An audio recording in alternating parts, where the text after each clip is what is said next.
Green. Thank you all for taking the time to talk about the 16th Street Station. My name is Daniel Levy. I'm with Oakland Heritage Alliance. A few of my colleagues are on the call. So yeah, thank you for taking the time tonight. All right, let's dig into it. I know I'm speaking to the Prescott neighborhood, so you're all neighborhood folks, but just wanted to make sure everyone knows where the train station is in case there's a few folks who aren't. It's at 16th and Wood Street in the Prescott neighborhood. And I think even as Marcus and I were talking earlier this last week, I thought one interesting thing that Marcus brought up was that he feels that the Prescott neighborhood is almost a railroad town, which is, pretty interesting to think about. It is a neighborhood in Oakland, but it's interesting to think about it as a little microcosm of a railroad town in West Oakland with all the rail lines and the stations and things like that. So I thought that was something cool that I learned from Marcus last week. So interesting thought. All right, to talk about our agenda today, let's see if this pops in. We'll talk about conditions before the 16th Street Station. So what was transportation like in the East Bay prior to the station's construction?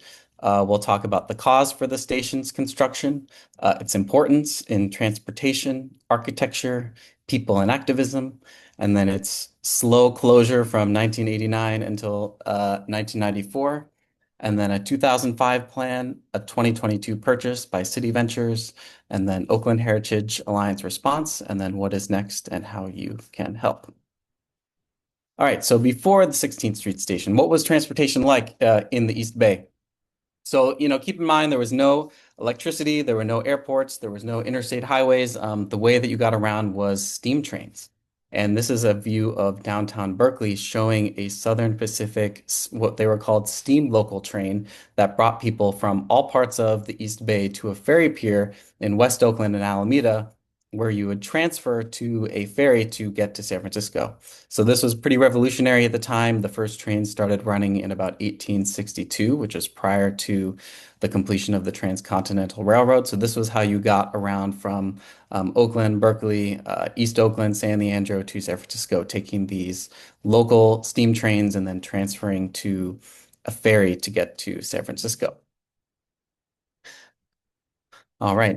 Moving closer to 16th Street Station, here is actually a picture of the previous iteration of the 16th Street Station. You can see one of these steam local trains in front, and then this wooden structure, which is just to the right of the train, is the previous iteration of the 16th Street Station.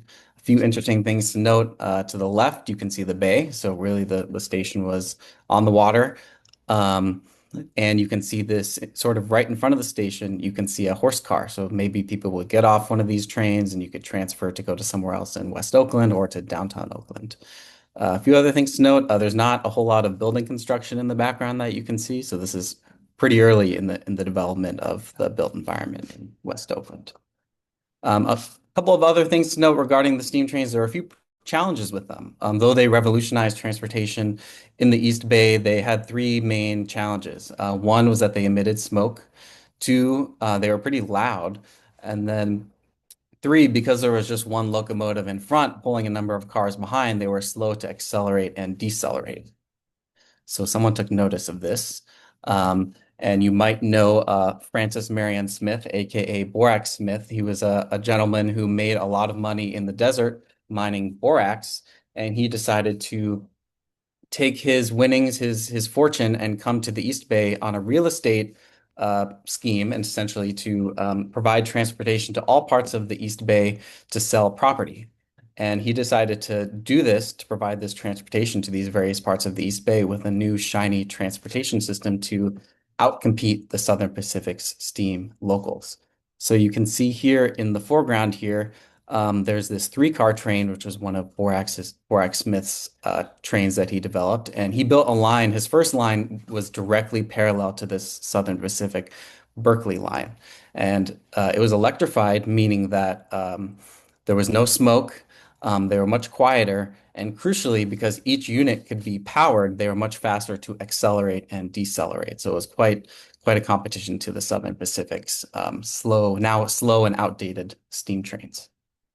And you can see on the left here, in the foreground, these other tracks are the Southern Pacific tracks. So it was quite a Borax Smith, was making a statement and really getting into the Southern Pacific's face with this new line directly along their line. The Southern Pacific definitely took notice of this, and they quickly embarked on a rebuild of their entire system. And they didn't want to just rebuild to compete with the key system, but they really wanted to outcompete with them. So they looked towards the East Coast. They looked at the Pennsylvania Railroad, they looked at the New York Central, and really brought a lot of the ideas from the East Coast to Oakland and the East Bay in terms of how their electric systems worked. They used heavier equipment, a higher voltage, just much better infrastructure, and really went all out. And one of their, I think, chief economists said that the Southern Pacific's rebuild was the last word in up-to-date railroad building. So kind of a fun little quote. So here's a view here of on the left side, instead of a steam train, you have these new Southern Pacific electric trains. And then in the background, kind of up in the upper center, you have one of the key system trains. So we've gone full electric in the East Bay. So how does the 16th Street Station fit into this? Well, it was actually built as a part of this Southern Pacific rebuild of their steam system to an electric system, and it's where this star is. And it provided a few functions. The station that the Southern Pacific had previously was on 7th Street and wasn't the most grandiose station. And as we know, the City Beautiful movement was happening during the 1910s. City Hall was built, the Municipal Auditorium, the Kaiser Convention Center were being built. So this was an opportunity for the Southern Pacific to get into that City Beautiful movement and build a grand new station for the city of Oakland. But also, it was a way to provide an interchange between Southern Pacific's long distance trains, their mainline trains, and this fancy new electric system. So it was actually built with this multimodality in mind and as a key transfer point, an entry point, if you will, between their long distance steam trains and this new electric system. So here's just a couple pictures here. This is what it looked like probably in the 760s, I want to say. I'm not exactly sure, but you can see the terracotta front, the three large arch windows, the two wings on either side. It's quite a gorgeous building, as we all know today. And this was really the most significant railroad station built in entirely of the Bay Area. If you look at San Jose, if you look at the 4th and Townsend station in San Francisco, nothing else quite matched it, and still doesn't today. So pretty much the most significant rail station in the entire Bay Area. So that's important to note. Here's the inside. It has a big clock, all the amenities that you might need, a lot of natural light, these nice benches, just quite a pleasant place to wait for a train right in the neighborhood. Here's what it looks like last year. So quite a difference. The clock is gone. It's in quite disrepair, as we can all see, but that same spirit, and actually there's some beauty in the ruin that we can see today, but quite a change from its glory days of the past. Here is a view of that interurban elevated platform in the back. So you can see in the foreground here, this is the long distance mainline trains, and in the back on this elevated platform is where the interurban electric trains stop. So you can imagine getting off of one of these trains and then going downstairs to catch your long distance train, or vice versa, getting off a long distance train and then going upstairs to transfer to one of these electric trains to get elsewhere around the East Bay where the long distance trains did not go. And rumor has it that this elevated electric platform was the first elevated electric platform west of the Mississippi. So that sort of connects to this idea that Southern Pacific was importing these great, interesting ideas from the East Coast, really importing this system out of sort of outer space into the East Bay to create this new fancy system that the West had not seen. Here's another view. A few decades later, we can see that in 1941, the electric service stopped. So you can see that the trestles to the elevated platform have been removed, but people are still enjoying taking the long distance trains out of the station. And here's a view just maybe a few months ago. The end of the platform had been chopped off, and it is in quite disrepair. So quite a contrast. But it's all still there, which is exciting. All right, architecture. So the station was designed by Jarvis Hunt in 1912. The electric system opened in 1911, but the station was completed about a year later. Jarvis Hunt, he was born in the East, went to MIT, and Harvard, but was a Chicago-based architect. So he designed the station. He designed a number of other stations, which I'll show you guys now. This one is in Joliet, Illinois. So it looks quite similar. When I first saw a picture of this, I was like, "Oh wow, that's our station." Very similar materials, Beautiful movement kind of style, Beaux Arts, the three windows, the flanked wings on either side, the plaza in front. More significantly, he designed this Kansas City train station, so similar Beaux Arts style with the wings on either side, those three windows in the middle, the main hall in the center, and the plaza in front. And this station really today is a centerpiece for that entire city. It's sort of the rejuvenation point, if you will. All right, people and activism. So, the station is great as a piece of transportation infrastructure, as a piece of architecture, but it's really nothing without the people inside of it. So if we think about the passengers, this was the gateway to the entire city of Oakland. If you were coming as a visitor, if you were coming to move to the city, this was your first impression of the city. If you think about going to a international destination in an airport and that feeling when you get to the airport, that's your first impression of going to that country. So this was really that feeling for the city of Oakland. So quite significant for all the passengers that were passing through, whether they, were seeking a better life here or just visiting. In addition to the passengers, the station and West Oakland largely provided a lot of great and improved middle-class jobs for people, especially African Americans coming from the South during the Great Migration. People worked in manufacturing, in the shipyards, canning, and one of the very important jobs was working for the Pullman car company as a Pullman porter. And this was a much improved job from picking cotton in the South or some of the other jobs that had existed in the South, but there were a few challenges with being a Pullman porter, especially in comparison to the other manufacturing jobs that existed. They had to work much longer hours. They had to purchase their own uniforms. There was unpaid time that they had to spend when the trains were being assembled to prepare the trains, or when the trains pulled into the terminal. They had to have unpaid time to clean up the cars and things like that. So not all of their time was accounted for through their wages. And they also had to live west of Adeline Street so that they could be on call to, maybe someone called in sick or maybe a new train pulled in. So they had to be ready to jump on a train. So they started thinking like, hey, this is better than what we had before, but we're not getting it as good as other manufacturing jobs that are around. We had Henry Ford who instituted the 8-hour work week, 8-hour work day and the 40-hour work week. So there were, rights that they deserved to have that they felt that they were entitled to, that they wanted to work towards. So they started organizing. And a man by the name of C.L. Dellums, who was from Texas, he was a porter. He was fired as a porter and then started organizing. He later became the second or the first vice president and the second president of what became the first Black union in the United States, the Brotherhood of Sleeping Car Porters. And they essentially banded together and worked across the entire country to create the first Black union in the United States. So quite a feat that was coming out of Oakland. There were three main terminals in the Pullman Palace Car Company network. There was Chicago, St. Louis, and Oakland. So these were the three main places where the workers were based out of. So Oakland was very significant in the formation of this union.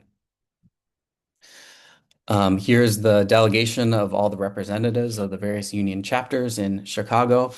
And one really cool thing that I find about the Pullman Porters, and very inspirational actually, is that a lot of the working and organizing that they did was later passed down to other movements that came out of West Oakland. So you have, and Oakland in general. So you have, the Black Panther Party that arose out of Merritt College in North Oakland. You have the ILWU, the port union that decided not to load shipping containers headed to apartheid South Africa or weapons to Israel. You have the West Oakland Environmental Indicators Project that is out of West Oakland. Occupy Oakland. So a lot of this activism that the Porters did, a lot of the learnings, a lot of the energy, a lot of the hope that they provided carried on through later movements and even to today in Oakland. So that I find that really cool, that spirit of making things better, getting what's ours, getting what's deserved still lives on in Oakland today. All right, so as we know, in 1989, there was an earthquake that happened. Some Big challenges in West Oakland with the Cypress structure falling down and the station actually getting damaged. So we'll talk about that next. So when the earthquake happened, the station was actually closed. Trains still stopped in the back of the station, but you couldn't go into the main hall at all. So here's an Amtrak train in the back of the station. Here's another view of the back. And I found this photo interesting because you can see in the center a small portable trailer that's under the elevated platform. And this was actually the station for about 5 years. I think it says snack bar on it. So rather than going into this fabulous, beautiful station to wait for your train, you walked up to a portable that was underneath this dark platform to try to get your train. So quite a fall from the glory that the train had, or that the train station had. And I think Marcus pointed out earlier on too that when the tracks were removed for the relocation of 880, and then new stations were built in Jack London and Emeryville, it actually took two train stations to replace what this one did. So I thought that was kind of symbolic to the significance of this building. So after the tracks were removed, you can see 880 on the left. There was a lot of vacant land that was created, and the station sat pretty much vacant. I know, Marcus, you did a lot of work bringing in events, weddings, and things like that. So you kept it going, showed the community that there's still a gathering space. I think I went to West Edge Opera to see Lulu there, so that was very cool. I think also during the pandemic saw Binding Ties. But there was no official construction plan for the station, and there was a lot of vacant land around it. So there wasn't much going on in terms of what are we gonna actually do with this building. So in 2005, the city decided, hey, we want to rethink about this neighborhood. We want to think about what it could be, and we want the station to be the center of what we're going to do. So they created this West Oakland zoning plan, which rezoned a lot of part of West Oakland to envision a lot of new housing and also this revitalized station as the centerpiece to that. So we can take a look at here. This is a screenshot that I took a few days ago of the neighborhood, and we can see in this red outline is all the new construction that we've had surrounding the station. And it's been great. We've brought a lot of new energy. We have a lot of new neighbors. We have the Prescott market. We have the Ballers. There's just a lot of new energy. The farmers market, which is really cool. But the station is still sitting vacant. So in 2002, Oakland Heritage Alliance noticed that a new group, City Ventures, purchased the property. And usually when we interact with developers, we have conversations with them and try to figure out like what are their needs, what are our needs. So we tried to reach out with them. Took a look at their plan, and this was their plan. So you'll notice in the white outline is where they wanted to build a housing project around the station, but nothing going on with the station. Here's a little bit more detail of their site plan. Again, you can see that, their project is surrounding the station, but not impacting the state or not restoring the station at all, if you will. One thing that concerned us was blockage of the baggage wing, and the baggage wing was where a lot of the workers in the station worked out of. And we felt that by preserving the main hall where all the passengers were going to, but blocking the baggage wing was turning the project's back on a lot of that labor history and activism that happened in West Oakland. So we felt that it was very important to provide a little bit more space around this baggage wing to highlight the role of the baggage wing and the workers that worked out of this station as a part of this project. So that was a big concern of ours. Here's another view of the station. We also didn't feel that the design of the housing really connected to the monumentality of the station or really took much note of the design of the station next to it. So that was another concern of ours. Here's another view of the back. So again, doesn't really even acknowledge that the station is there. Just kind of builds it around it and treats it as an obstacle. So Oakland Heritage Alliance response. So as I was mentioning earlier, we saw these plans. Usually we can meet with developers, talk with our architects, learn about what their needs are, talk about what we're hoping for, and try to understand how can we make a project that benefits everyone. Unfortunately, we weren't really able to engage in any meaningful dialogue with the developer, so we had no choice but to launch a petition to try to let them know that it's not just us asking for this, but it's more people in the neighborhood. So we launched a petition, as hopefully many of you know about already. We have about 2,600 people signed on. I think we have a few more people signed on since I've taken this screenshot. And this has not only been helpful to, tell the developer, tell the city that, hey, we want this station revitalized, but it's also given us a really good email list from with which to activate people from. It's a really interested group of people that we can call to write letters with or to gather in person, stuff like that. So that we discovered that that is very powerful. Press. So, as a result of this petition, we got some really good press. A shout out to Liam O'Donoghue for writing an SF Gate article and doing an East Bay yesterday podcast on it. We've also gotten an Oakland side, Channel 2 KTVU News, Oakland North, KQED has picked it up. So we've gotten a lot of really good press on this. And that has really helped us shift the conversation and to thinking about more of the future. Before we had to explain what the station was, what are we trying, what's going on there and stuff like that. And now when we talk to people, a lot of people are like, oh, I know about that. So it just really increases that low water line on what people know about this building. So that's been really helpful for us. Another thing that we realized is it wasn't really good form or enough for us to say, hey, we City Ventures, we don't want your housing project. We're actually really happy that someone's doing something with the site. The worst case would actually be for it to just to sit vacant for another 20 years. So we're actually excited that someone wants to do something at the site. But we didn't want to just say, hey, no, we don't like what you're doing. We wanted to provide some design alternatives. So we decided to hold a design charrette last year. And we gathered a bunch of architects together, people who donated their time on a Saturday to rethink how could this site look like as a holistic design, considering, the new housing, preserving the existing number of units, and also incorporating the station. So how can we think about this together to accomplish developers' goals and also the neighborhood's desire for a revitalized station as a new focal point, a new hub to the community? So here are a couple of the designs that came out of it. This was an interesting one. This was a cool one because it created this walkway that connected the station to Raimondi Park. So we thought that was very interesting, and we felt that it really used the housing, with this cool curve. It used the housing in complement to the train station to make it a part of the neighborhood, and really integrate it in with the street grid. We like this because it, the housing and the station talk to each other a little bit more. They acknowledge each other. They amplify each other instead of ignoring each other. This was another design that we felt was very interesting, in particular because 18th Street west of Wood Street is actually an undeveloped lot. There's not actually, it's just a street on a map. It doesn't actually exist as a street. And we thought that, maybe we can talk with the city, get that incorporated into the project to give the station a little bit more breathing room. So maybe we could build a larger building or building a little bit further away from the station to, possibly to be able to provide more community benefits to the station. So maybe that could make the project a little bit more financially feasible. So these were just things that we kind of came up with that we're trying to get our ideas going to rethink how we might reuse this building.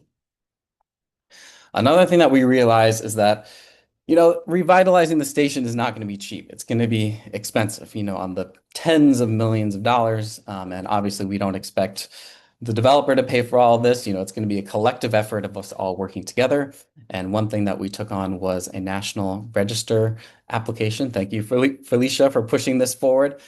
And this does a couple of things. One, it provides the station national recognition, so it provides a level of legitimacy to the structure.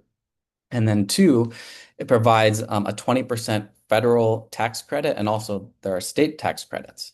And to put this in perspective, the Fox Oakland Theater, when it was renovated in 2009, it was on the National Register and it got $16 million in tax credits. So, the $6,000 or $7,000 that we spent as a small organization to get this on the National Register, we feel that, the tens of millions of dollars that this station could possibly get was well worth that cost by getting this on the National Register.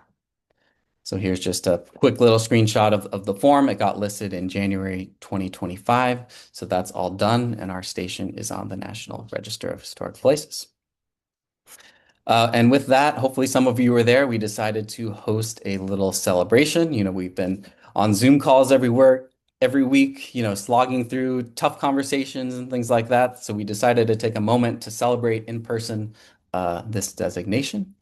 So here's a view outside of the station with Mitchell Swarzer giving a little speech. We also had Greg Hodge and Samina Satabkan with her students from the Academy of Art University. So we had a really feel-good moment to celebrate the National Register nomination and listing and just our love for this building. It was a very warm event.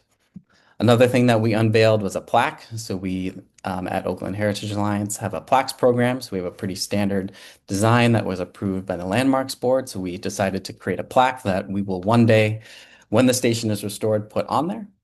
So it celebrates the National Register listing. The next slide here. And then we took a group photo at the end just to showcase our love for the building and to really showcase that, hey, there's a lot of people that care about this building and want it fixed. So what's next and how you can help? We need to get to 10,000 petition signers. We have about 2,600 now, as I mentioned before, but we really need to get to 10,000 to amplify our voice and to really get to that next level. Another thing is we need connections. So there's a lot of money in the Bay Area. There's, the San Francisco Art Institute was purchased by Lorraine Powell Jobs. We have the Zuckerberg Hospital in Mission Bay. There's a lot of money in the Bay Area, and we know there's good people out there that want to, support this train station, but we just need to make that connection so that we can make it happen. So if you have any connections to people with deep pockets or anything like that, please do let us know. Or people who want to join our committee. We meet on Mondays. We're trying to do some more social media. We're trying to do some more email marketing and stuff like that. So, if you can help us with architectural renderings or anything like that, we are eager for more help because this is a lot of work for the few of us to do on our own. We also realize that we're probably not going to get much traction through the traditional city planning process, and we need elected officials to know that this is a priority. So whether it's your local council person, whether it's our newly elected mayor, whether it's your county representative, your state representative, your national representative, please do let them know that this is a priority for you because it's really going to take the political process to bend things to get this station fixed. And that's it. I just want to open the floor for any questions, and I will put up a QR code here really quick. If you have not signed the petition or want to learn more information about what we're doing, please take a moment to scan this. And after maybe 30 seconds or a minute or so, I'll take it down and that'll be it. So thank you. Any questions? We have a question over here. Yes. First of all, thank you for your presentation. My name is Luna Della Riba, and I'm wondering, how do you join the petition? I'm sorry, how do you join the committee? Please do send us an email. You can send an email to info@oaklandheritage.org. Okay. Maybe one of my committee members can put that in the chat. But thank you for that question. Thank you. I'll double check the chat to make sure that it's there. Okay, cool. Naomi put it in the chat. So if you send an email to that address, we would love to